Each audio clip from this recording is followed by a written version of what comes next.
Picture this scenario for a second.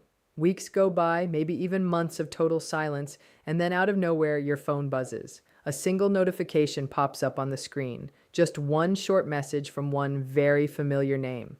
The same person who once left you emotionally exhausted now suddenly seems interested in stepping back into your life. Before you type a single word back, before emotion takes the wheel, there's something you really need to understand clearly. That message wasn't random. Their return didn't happen by pure accident. Whether it arrived after days, weeks, or even months of silence, something shifted enough for them to break the distance that had existed between you. People rarely reach out for no reason at all. There is usually a thought, an emotion, a memory, or a moment that finally becomes strong enough to overcome the hesitation that kept them away. That doesn't automatically tell you what they want, but it does tell you that for at least one moment they chose connection over continued silence. If you've been waiting for this message, your emotions are probably moving in every direction at once. Part of you feels relieved because they're finally back.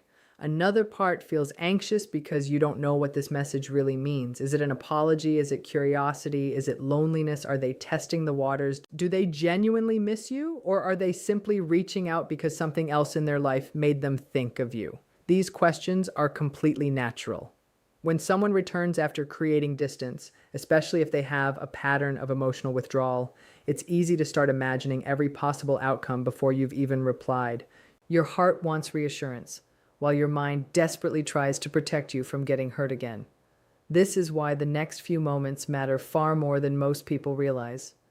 Your first response doesn't just communicate words, it communicates your emotional state. If you answer from panic, fear of losing them again, or excitement that overwhelms your judgment, you may unintentionally recreate the same dynamic that caused pain before. On the other hand, if you respond from a place of calm, confidence, and emotional balance, you create space for a healthier interaction, one that isn't driven by anxiety or desperation. That doesn't mean playing games, pretending not to care, or intentionally making them wait just to create suspense. Healthy relationships are not built through manipulation or calculated tactics. They are built through emotional stability, honesty, and self-respect.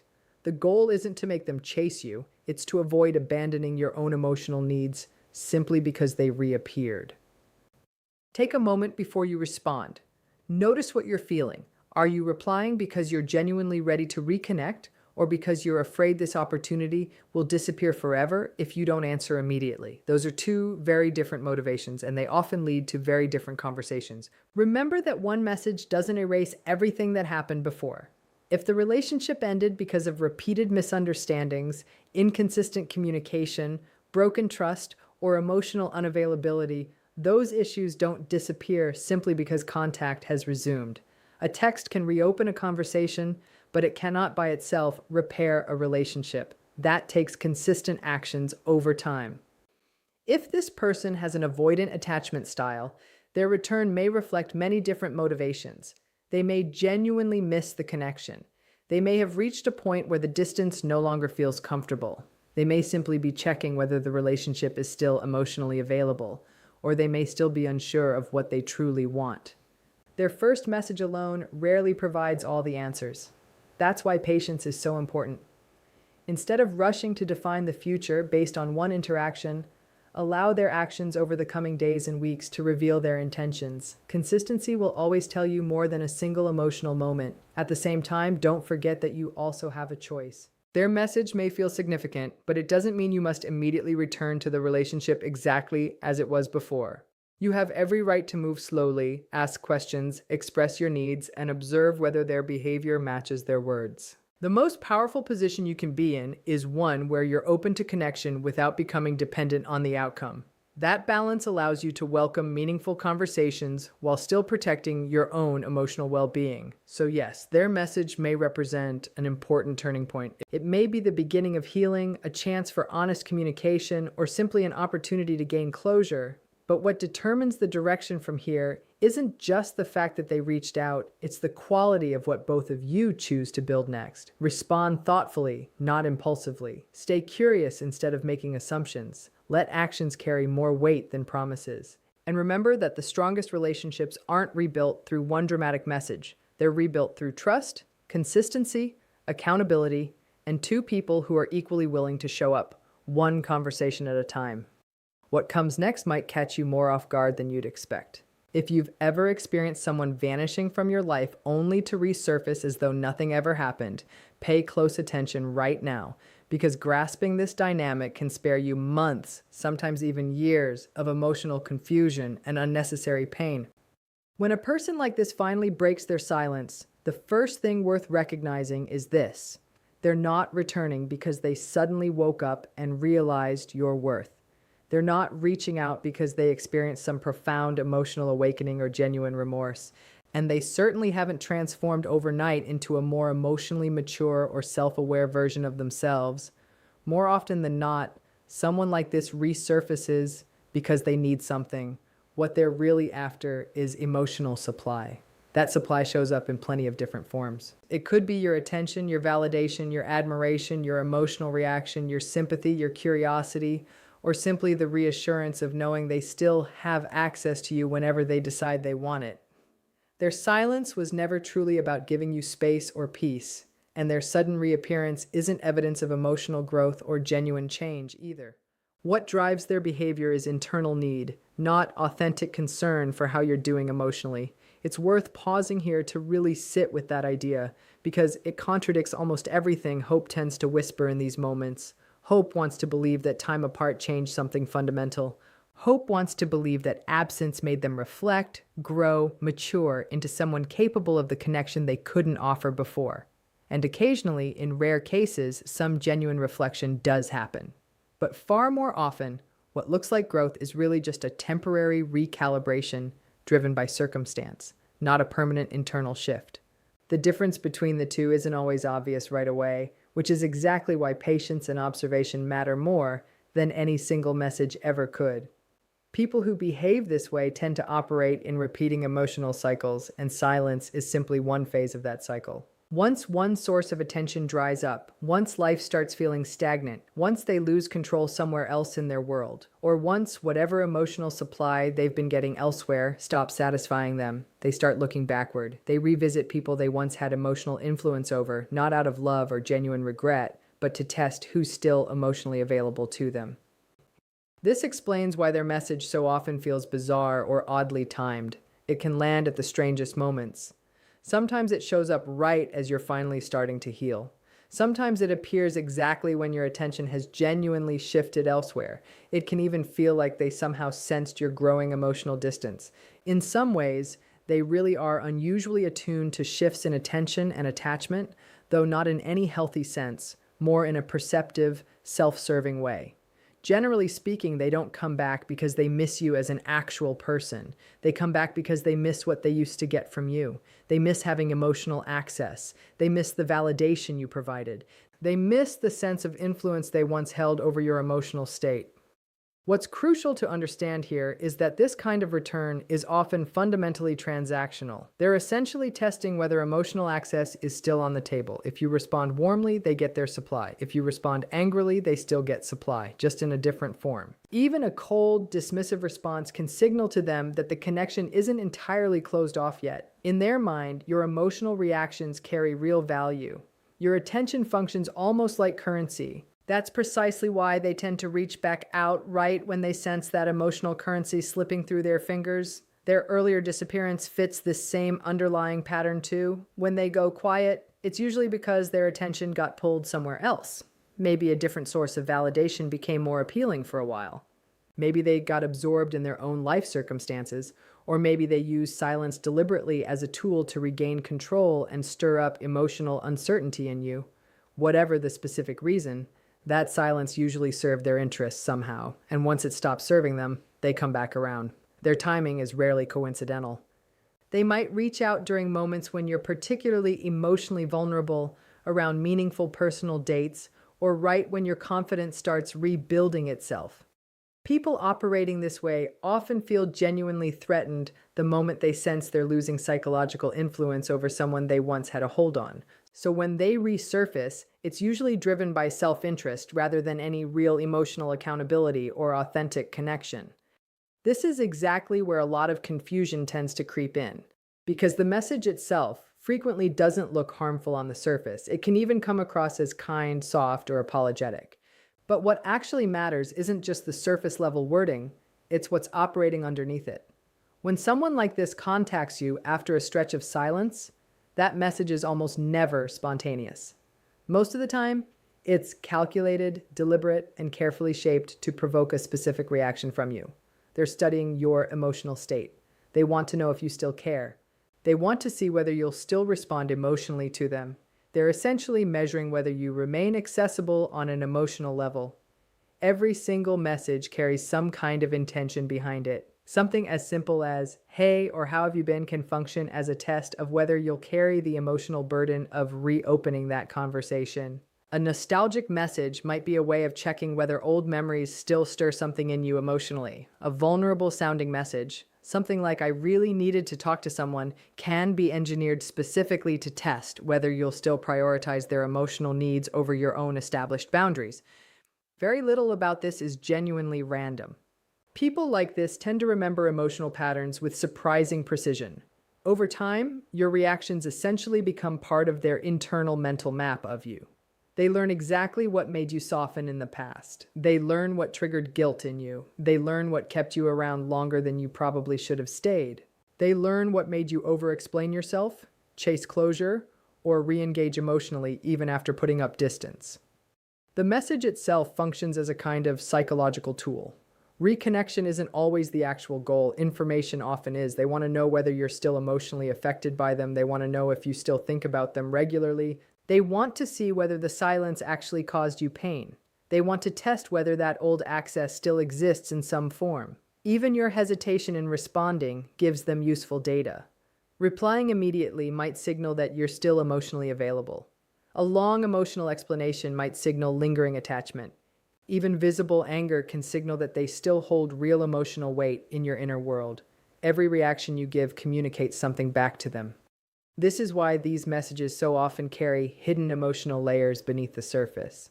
The wording might look simple and innocent enough, but underneath it's frequently designed to reopen old emotional roles between you.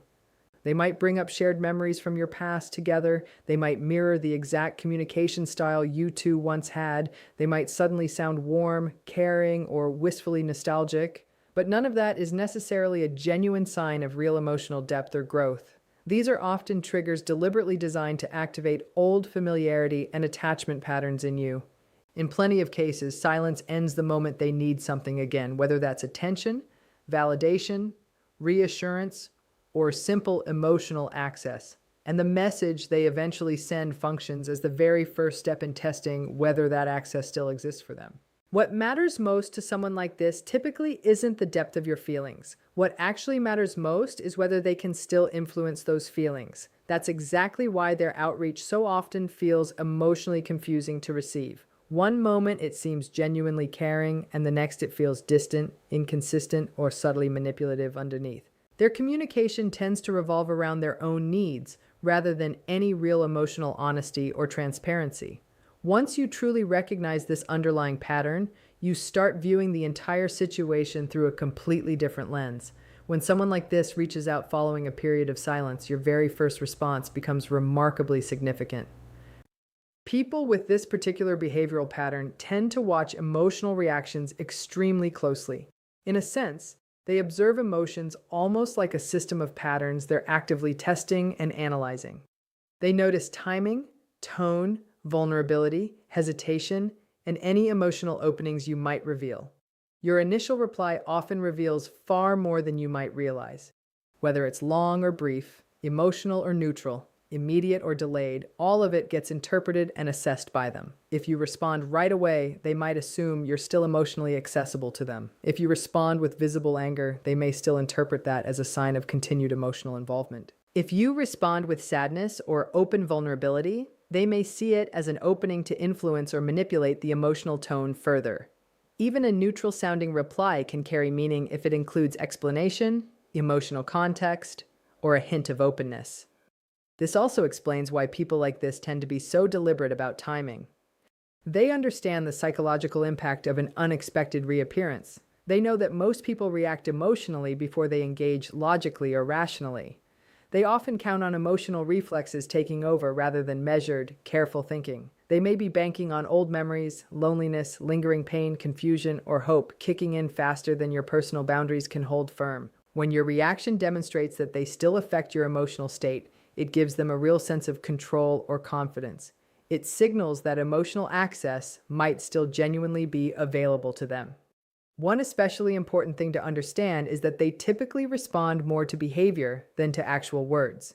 Someone can repeatedly insist, "I'm completely done with this," but if their actual behavior still shows emotional reactivity underneath, it can end up signaling the exact opposite of what they claim to intend. Your reaction essentially guides their next move. If you come across as hurt, they might shift into a sympathetic approach. If you sound angry, they may position themselves as the misunderstood or victimized party instead. If you sound hopeful, they may respond with affection or encouragement to keep that hope alive. If you sound guilty, they may ramp up emotional pressure or persistence even further. In many ways, your emotional reaction becomes their primary reference point for how to proceed. This is precisely why staying emotionally calm matters so much in these situations. A steady, neutral response disrupts the pattern they're expecting and counting on. A delayed reply, a controlled tone, or even complete non-response creates genuine uncertainty for them, and uncertainty tends to be something they struggle with because it directly weakens their sense of influence over you. A calm or minimal response strips away the emotional reaction they were hoping to trigger. It interrupts the script they expected the interaction to follow. In that moment, their confidence in still having emotional access to you starts to genuinely weaken. When people like this return after a period of silence, their tone is often very carefully chosen beforehand. They rarely open with anything aggressive. Instead, they typically approach through familiarity, warmth, nostalgia, or a kind of gentle emotional softness. These approaches are specifically designed to lower your emotional defenses quickly and efficiently. They might suddenly present as kind, thoughtful, reflective, concerned, or emotionally vulnerable. Or alternatively, they might present themselves as stressed, confused, lonely, overwhelmed, or emotionally unstable in some way. Both of these approaches, despite looking quite different on the surface, often serve the exact same underlying purpose. The real goal is reducing your emotional guard. Softness can help you conveniently forget the real impact of their past distance and silence. Emotional vulnerability can trigger genuine empathy and compassion in you. And empathy happens to be something they often understand very well how to activate whenever it benefits them. In some cases, what looks like genuine vulnerability on the surface isn't necessarily emotional truth underneath. It can function instead as a calculated method of influence and control. This distinction matters because real emotional distance tends to bring genuine clarity over time. As time passes and real space gets created between you, emotional noise gradually begins fading away. Your thinking becomes noticeably clearer. Emotional intensity naturally reduces. Your confidence slowly starts returning to you. At the same time, people who operate this way often notice when emotional distance between you is growing. And when they sense their influence shrinking, they tend to adjust their communication style accordingly. They may suddenly become softer, more understanding, more reflective, or more emotionally open than before. This shift can create real internal conflict for the person receiving it. It might raise genuine questions about whether they've actually changed or whether things could genuinely be different this time around. This is exactly where confusion tends to develop, because temporary softness gets mistaken for lasting, real change fairly often. But authentic emotional growth remains consistent over time, regardless of circumstance. Behavior that only shifts when access is at risk isn't the same thing as stable, genuine transformation. Their emotional warmth can intensify specifically when they fear losing access to you. Their vulnerability might increase precisely when they need reassurance from you. Their emotional openness tends to appear right when they sense growing distance. This explains why certain messages can feel remarkably personal or specifically targeted at you. It might genuinely seem like they remember exactly what once affected you emotionally, and in many cases, they actually do remember this quite well. They remember precisely what softened your boundaries in the past. They remember what made you forgive them quickly before. They remember what kept you emotionally engaged during difficult moments between you. They remember the specific emotional language that once created hope or connection for you both. And they use that stored information strategically not necessarily for genuine healing, but frequently just for regaining access. The intention behind that kind of warmth isn't always real connection. More often, it's simply re-engagement for its own sake. Plenty of people end up falling back into old cycles because they mistake temporary emotional softness for genuine long-term change. Eventually, though, patterns reveal the underlying reality, regardless of how convincing the softness initially seemed. When you choose not to respond after this kind of return, a genuinely different psychological process begins to unfold. Silence disrupts the emotional system they were expecting and relying on. People who depend on emotional reactions from others start losing their usual reference point entirely. Both positive and negative reactions from you typically serve them in some way or another. Anger, sadness, longing, over-explanation, or continued emotional engagement all provide some form of response they know how to interpret and work with. Silence removes all of that entirely from the equation. And when there's no emotional engagement whatsoever to work with, uncertainty for them increases significantly. This lack of feedback can create real discomfort on their end because the emotional loop they expected gets completely broken. Choosing not to respond isn't really about proving anything to them or to yourself. It's about removing their emotional access altogether. In plenty of situations, silence becomes an incredibly strong form of boundary precisely because it doesn't feed into their emotional cycles at all. It communicates volumes without a single word being exchanged.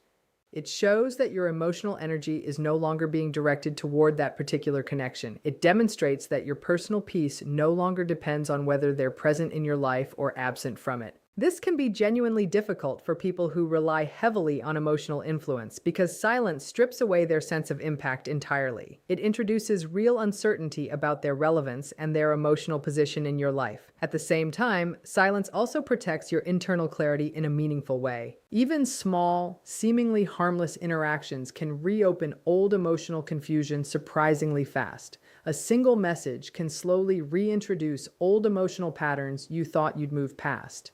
A polite, well-meaning response can gradually turn into renewed engagement without you fully realizing it. A single conversation can restart a whole cycle that once felt genuinely difficult to escape. Silence prevents that entire cycle from restarting in the first place. It creates space for you to observe the situation rather than react impulsively to it. It allows your emotional stability to return without constant outside interference. It protects your nervous system from unnecessary emotional turbulence.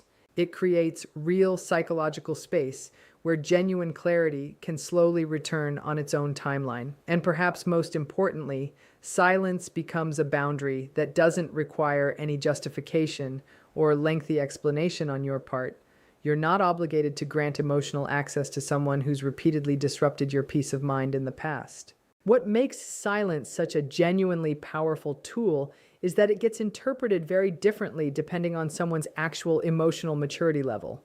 A balanced, emotionally healthy person will typically view silence as simple space, closure, or plain disinterest, nothing more complicated than that. But people with more manipulative tendencies often interpret that same silence as a loss of control over the situation.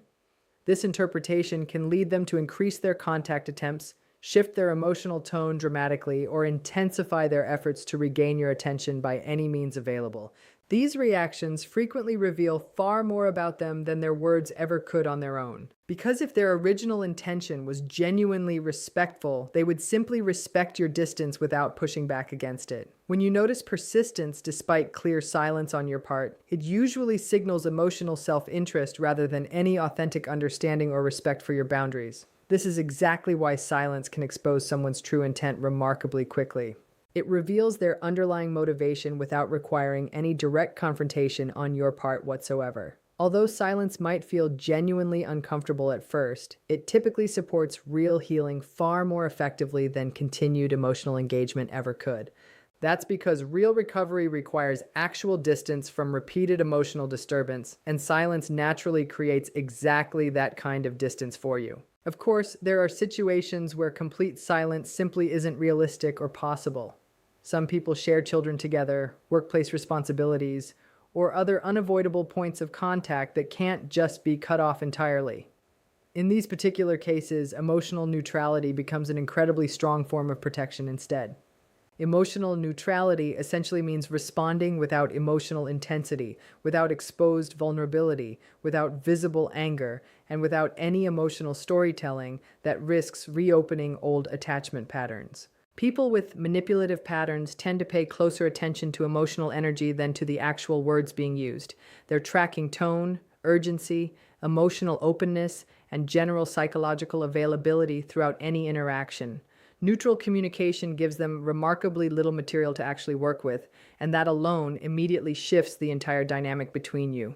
Neutrality in this context isn't about emotional coldness or some form of punishment directed at them. It's genuinely about emotional stability, protecting your own peace regardless of what they're hoping to trigger in you. There's one more thing worth mentioning before wrapping this up, and it's something people often overlook in the middle of all this analysis. None of this understanding is meant to make you cynical about every single person who ever reaches back out after distance. Genuine reconciliation does happen sometimes. Real growth does happen sometimes. The point here isn't to assume the absolute worst about everyone who resurfaces in your life after silence. The point is to slow down enough to actually observe rather than react on instinct alone. Watch consistency over time rather than believing a single message. Watch whether words are matched by sustained action across weeks and months, not just in the excitement of a first reply. Watch whether respect for your boundaries holds up even when you don't immediately soften or reward it. If someone's return is genuine, that reality will reveal itself patiently over time through consistent effort that doesn't waver the moment you stop giving immediate emotional access. But if their return is driven purely by need, that reality will reveal itself too, usually much faster than you'd expect, the moment silence or neutrality on your end fails to produce the reaction they were originally hoping for. Either way, you're not the one required to do the guesswork or carry the emotional labor of figuring out which version of the story is true. Time and consistent behavior will tell you everything you actually need to know as long as you give yourself permission to wait for the evidence instead of rushing back in based on hope alone. Protecting your own peace here isn't a punishment aimed at anyone else. It's simply a form of self-respect, a recognition that you deserve consistency, honesty, and genuine care rather than cycles of silence followed by convenient reappearances whenever someone else's needs happen to shift.